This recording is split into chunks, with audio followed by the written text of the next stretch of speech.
जी welcome back. कैसे हैं आप सब। आज हमारी जावास्क्रिप्ट की सीरीज़ का 7वां लेक्चर है और इससे पहले लेक्चर में हमने बात की थी फंक्शंस के बारे में। हमने फंक्शन के सिंटैक्स के बारे में बात की थी, हमने फंक्शन की डेफिनेशन के बारे में बात की थी। इस वीडियो में हम फंक्शंस के रिलेटेड कुछ प्रैक्टिस क्वेश्चन सॉल्व करेंगे, क्योंकि जब भी आप कोई नया कॉन्सेप्ट सीखते हैं, जैसा कि हमने फंक्शन के बारे में सीखा, तो जब तक आप उस कॉन्सेप्ट के रिलेटेड प्रैक्टिस क्वेश्चन सॉल्व नहीं करते, तब तक आपका कॉन्सेप्ट जो है वो क्लियर नहीं होता। तो ये अच्छी प्रैक्टिस होती है कि जब भी आप कोई नया कॉन्सेप्ट सीखें तो उसके रिलेटेड आप प्रैक्टिस क्वेश्चन सॉल्व करें। तो इसीलिए इस वीडियो में हम फंक्शंस के रिलेटेड कुछ प्रैक्टिस क्वेश्चन करेंगे और उसके बाद हम बात कर रहे होंगे एरो फंक्शंस के बारे में। तो आइए शुरू करते हैं अपनी इस वीडियो को। हमारा पहला क्वेश्चन है, write a function that takes a number as an input and check if the number is even और ऑड। मतलब हमने एक ऐसा फंक्शन क्रिएट करना है जो कि एक वैल्यू ले और फिर चेक करे वो वैल्यू इवन है या ऑड है। तो चलिए इसे कोड करते हैं। अब यहाँ पर सबसे पहले हमने फंक्शन कीवर्ड लिखना है और उसके बाद हमें अपने फंक्शन का नेम लिखना होता है। अब क्योंकि हम एक ऐसा फंक्शन क्रिएट कर रहे हैं जो कि एक वैल्यू लेगा और फिर उसे चेक करेगा वो इवन है या ऑड, तो इस फंक्शन को हम नाम दे देते हैं इज इवन। उसके बाद हम पैरेंथेसिस का यूज़ करते हैं और इसमें हम पैरामीटर ले रहे होते हैं। अब क्योंकि हमारा फंक्शन एक वैल्यू ले रहा होगा तो यहाँ पर मैं एक पैरामीटर दूंगा और उसे नाम दे देता हूँ वैल। अब ये बेसिकली एक वेरिएबल है। वैसे तो हम जब भी कोई वेरिएबल क्रिएट करते हैं तो साथ में टाइप बताते हैं कि वो लेट, या फिर हम लेट का यूज़ करते हैं या कॉन्स्ट का यूज़ करते हैं या वेर का यूज़ करते हैं। तो यहाँ पर जब हम पैरामीटर के तौर पे कोई वेरिएबल दे रहे होते हैं तो हम लेट का यूज़ नहीं करते। इसके बाद शुरू होती है हमारे फंक्शन की बॉडी। अब यहाँ पर हम चेक करेंगे कि हमारा नंबर इवन है या ऑड, तो उसके लिए हमने इफ स्टेटमेंट का यूज़ करना है। अब हम चेक कैसे करेंगे कि यूज़र ने जो वैल्यू दी है वो इवन है या ऑड। तो जितने भी हमारे पास इवन नंबर्स होते हैं उनका अगर हम मॉड्यूलस ले 2 के साथ तो आंसर 0 आता है। मतलब मेरे वैल वेरिएबल में जो वैल्यू आएगी उसका मैं मॉड्यूलस लूँ 2 के साथ तो हमारा आंसर जो है वो 0 आता है। अब मॉड्यूलस क्या होता है, जब भी हम किसी चीज़ को डिवाइड करते हैं किसी नंबर को, तो आखिर में जो रिमाइंडर होता है वो हमारा मॉड्यूलस होता है। तो जब भी हम इवन नंबर को 2 से डिवाइड करते हैं तो रिमाइंडर हमारा 0 आता है, तो उसे हम मॉड्यूलस कहते हैं। इस केस में हमारा जो आंसर होगा वो इवन नंबर होगा और यहाँ पर हम वही प्रिंट करा देंगे कंसोल का यूज़ करके। तो हम यहाँ पर यूज़ करते हैं कंसोल डॉट लॉग का और यहाँ पर वही वैल्यू हम प्रिंट करा देंगे और साथ में हम लिख देंगे कि ये इवन है। यहाँ पर हम सेट कर देते हैं इज इवन। यहाँ पर हम एक स्पेस देते हैं ताकि वैल्यू और इसके दरमियान में ना एक स्पेस आ जाए। उसके बाद इसे टर्मिनेट करते हैं। अब कंडीशन चेक हो गई, ये अगर कंडीशन ट्रू होती है तो हमारे आउटपुट में आएगा इज इवन, लेकिन अगर ये फॉल्स हो जाती है तो हम एल्स की स्टेटमेंट चलाएंगे और उसमें सिंपल अगर इवन नहीं है तो ऑड होगा। तो यहाँ पर अगेन हम कंसोल का यूज़ करेंगे, कंसोल डॉट लॉग, और इसके अंदर हम वही वैल्यू प्रिंट करा देंगे और साथ में हम प्रिंट करा देंगे एक मैसेज इज ऑड कि ये नंबर जो है वो ऑड है और यहाँ पर इसके से पहले हमने एक स्पेस लगा देनी है। इसे टर्मिनेट करते हैं। अब हमारा जो फंक्शन है वो क्रिएट हो चुका है। अब हमने क्या करना है, हमने इस फंक्शन को कॉल करना है। अब फंक्शन कॉल के लिए हम क्या करते हैं, सिंपल पहले हम फंक्शन का नाम लिखते हैं जो कि है इज इवन और उसके बाद हम पैरामीटर्स पास करते हैं। यहाँ पर मैं वैल्यू पास कर देता हूँ 6। अब यहाँ पर एक और बात है जो कि मैं आपको बताना चाहता हूँ। यहाँ पर फंक्शन के पैरेंथेसिस के अंदर आप जो भी वेरिएबल के नाम लिख रहे होते हैं ना वो आपके पैरामीटर्स होते हैं और यहाँ से आप जो वैल्यू पास कर रहे होते हैं वो आपके आर्ग्यूमेंट होते हैं। तो ये थोड़ा सा डिफरेंस है। इसे सेव करते हैं और आंसर देखते हैं। अब जावास्क्रिप्ट का आंसर देखने के लिए हमें कंसोल में जाना होता है। उसके लिए आपने क्या करना है, राइट क्लिक करना है ब्राउजर में और उसके बाद आपने जाना है इंस्पेक्ट के ऑप्शन पे।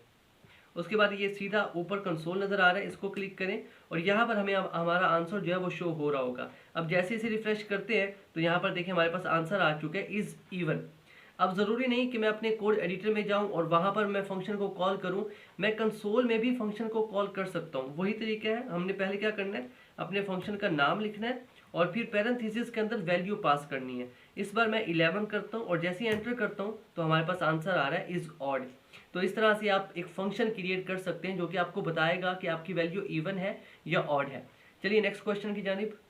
हमारा दूसरा क्वेश्चन है, write a function that change the content of a paragraph with hello JavaScript.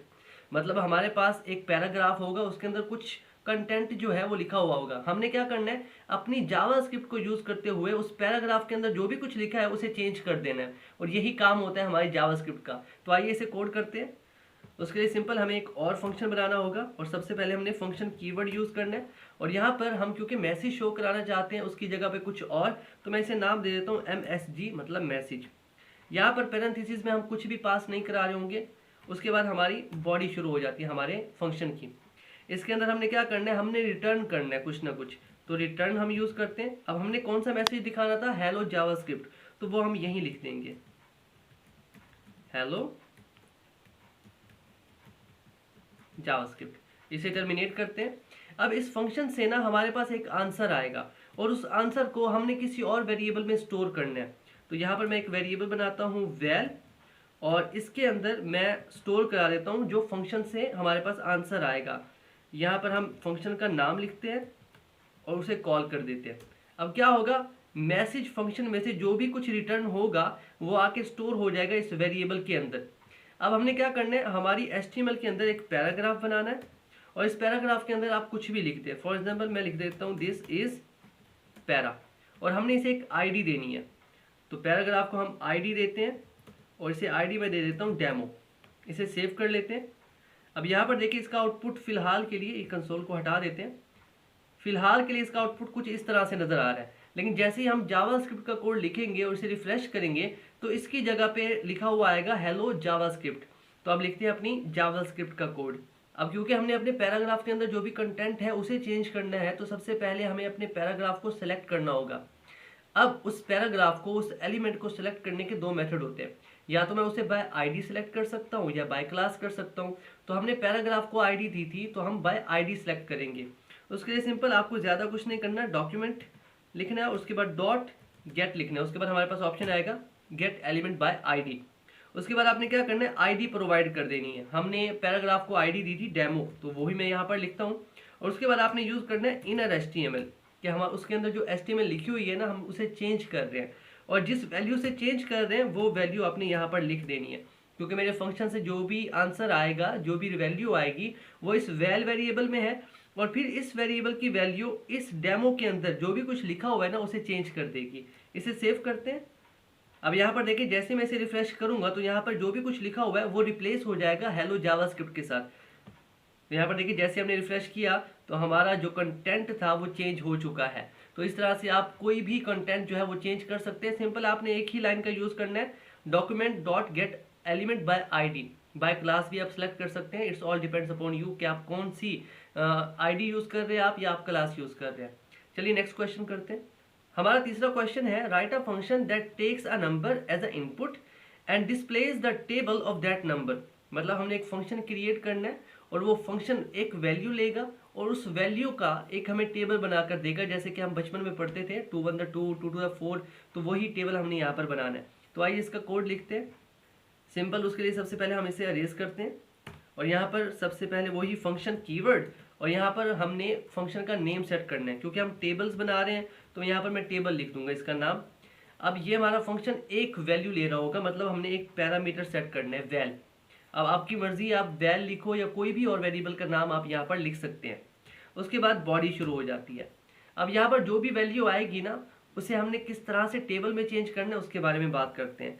अब यहाँ पर टेबल बनाने के लिए हम यूज़ करेंगे लूप, और इसके अंदर हम एक वेरिएबल सेट कर देंगे I, जो कि कंट्रोल कर रहा होगा हमारी लूप के इटरेशन को, कि हमारा लूप कितने टाइम्स चलेगा।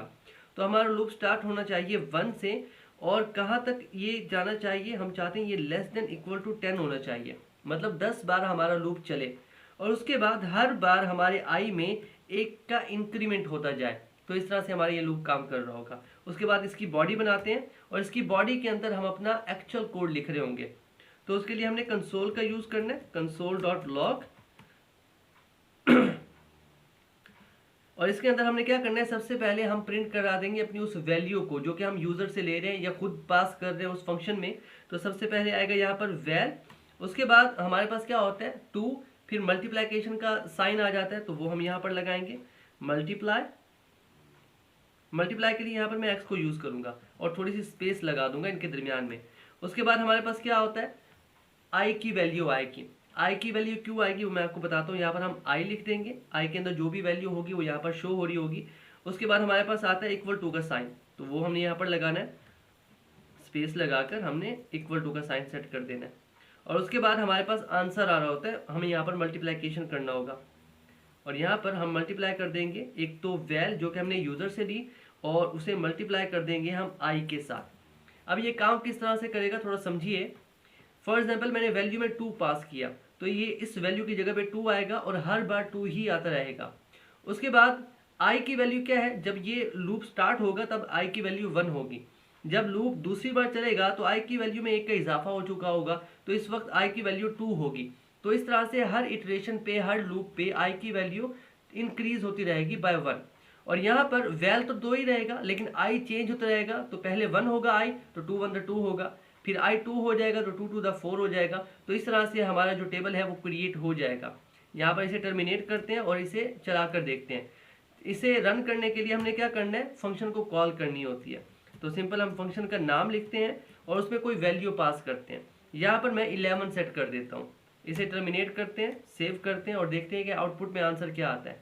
अब यहाँ पर देखिए जैसे मैं रिफ्रेश करूंगा तो हमारे पास टेबल आ चुका होगा। हमने रिफ्रेश किया तो हमारे पास 11 का टेबल आ रहा है। अब अगर मैं कंसोल में ही अपने फंक्शन को कॉल करूं तो सिंपल हमें दोबारा से उसका नाम लिखना होगा टेबल और हमने वैल्यू पास करनी होगी। अब की बार मैं इसे वैल्यू देता हूँ 10 और इसे जैसे एंटर करता हूँ तो यहाँ पर देखिए हमारे पास टेबल आ चुका है 10 का। तो इस तरह से आप कोई भी फंक्शन बना सकते हैं जो कि आपको टेबल प्रोवाइड करेगा। अब हम बात करते हैं एरो फंक्शंस के बारे में। एरो फंक्शंस बिल्कुल वैसे ही काम करते हैं जैसे कि हमारे नॉर्मल फंक्शन काम करते हैं। फ़र्क सिर्फ इतना है कि एरो फंक्शन में हमारा जो सिंटैक्स है वो मिनिमाइज हो जाता है, हमें ज़्यादा चीज़ें नहीं लिखनी पड़ती और काम हमारा वैसा ही होता है जैसे कि नॉर्मल फंक्शन में हो रहा होता है। इसका सिंटैक्स बहुत ही सिंपल है। सबसे पहले हम एक वेरिएबल क्रिएट करते हैं और उस वेरिएबल के अंदर ही पूरे फंक्शन की डेफिनेशन होती है। यहाँ पर इक्वल टू के साइन के बाद हमने क्या करना है, एक पैरामीटर्स दे रहे होते हैं, एक भी हो सकता है, एक से ज़्यादा भी हो सकते हैं, और फिर हम एरो साइन यूज़ कर रहे होते हैं और उसके बाद स्टार्ट हो जाती है हमारे फंक्शन की बॉडी। तो इसे कोड करके देखते हैं।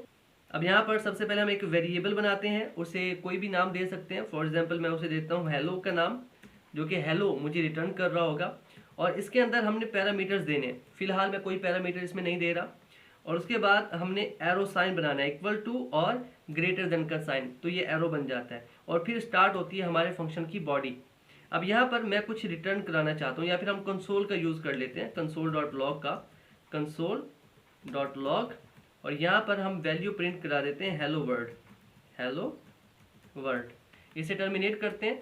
अब अगर मैं इसे कॉल करूँ बाय इट्स नेम तो बिल्कुल वैसे ही है जैसे कि हमने नॉर्मल फंक्शन को हम कॉल करते हैं। तो सबसे पहले हम क्या करेंगे, इसका नाम लिखेंगे इस फंक्शन का, और क्योंकि यहाँ पर पैरामीटर्स नहीं है तो हम फिलहाल पैरामीटर्स नहीं दे रहे। इसे टर्मिनेट करते हैं और सेव करते हैं।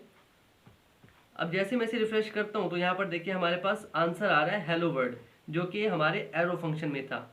अब इसे मिनिमाइज किस तरह से हम कर सकते हैं उसके बारे में बात करते हैं।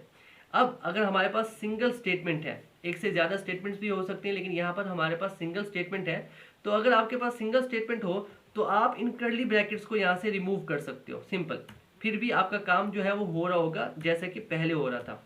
इसे सेव करते हैं। अब जैसे रिफ्रेश करता हूँ तो यहाँ पर देखिए कोई फर्क नहीं आया, हमारा आंसर वैसे का वैसा हमें शो हो रहा है। तो हमने क्या किया, एक चीज़ उसमें से मिनिमाइज कर ली। इसी तरह अगर हम पैरामीटर्स का यूज़ करें यहाँ पर तो हम वो भी सेट कर सकते हैं। पैरामीटर्स के लिए यहाँ पर मैं एक वैल्यू पास करता हूँ और यहाँ पर हम उसी वैल्यू को प्रिंट करा देंगे, या फिर हम हेलो और इसके अंदर हम प्रिंट करा देंगे वैल को। यहाँ पर आपने क्या करना है, डबल कोटेशन क्लोज कर देनी है। अब क्या होगा, हमारी वैल्यू यहाँ पर आके सेव हो जाएगी और यहाँ पर हम एक पैरामीटर ले रहे होंगे। मैं यहाँ पर कोई भी नाम ले लेता हूँ। फॉर एग्जांपल मैं यहाँ पर लिखता हूँ लतीफ़। अब क्या होगा, हेलो तो वैसे ही प्रिंट होगा लेकिन वैल्यू की जगह पे मेरा ये नाम आ रहा होगा। इसे सेव करते हैं। अब के बाद जैसे रिफ्रेश करता हूँ तो यहाँ पर देखिए हमारे पास आ रहा है हेलो लतीफ़, पर इनमें स्पेस नहीं है तो स्पेस हम इनमें अलाउ कर देते हैं। सिंपल हमने यहाँ पर स्पेस लगा देनी है तो वो स्पेस वहाँ पर प्रॉपर आ रही होगी। इसे रिफ्रेश करते हैं तो यहाँ पर देखिए हमारे पास स्पेस आ चुकी है और यहाँ पर है हेलो लतीफ़। अब इसमें हम क्या चीज़ मिनिमाइज कर सकते हैं, क्या चीज़ स्किप कर सकते हैं, तो यहाँ पर देखिए हमारे पास पैरेंथेसिस है ना, तो मैं इन्हें स्किप कर सकता हूँ। तब भी मेरा कोड जो है वो वैसे का वैसा काम करेगा जैसे कि अब कर रहा था। इसे दोबारा से सेव करते हैं। अब के बाद अगर इसे रिफ्रेश करूँ तो यहाँ पर देखिए हमारे आंसर में कोई फ़र्क नहीं आया। तो हमारे एरो फंक्शन जो होते हैं वो बिल्कुल वैसे ही काम करते हैं जैसे कि नॉर्मल फंक्शन। फ़र्क सिर्फ इतना होता है कि इनका सिंटैक्स जो है वो मिनिमाइज हो जाता है।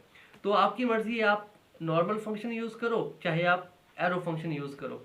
तो आज के लिए इतना ही, मिलते हैं आपसे नेक्स्ट वीडियो में। हमारे चैनल को सब्सक्राइब कर दीजिए and keep connected and keep coding. Thank you.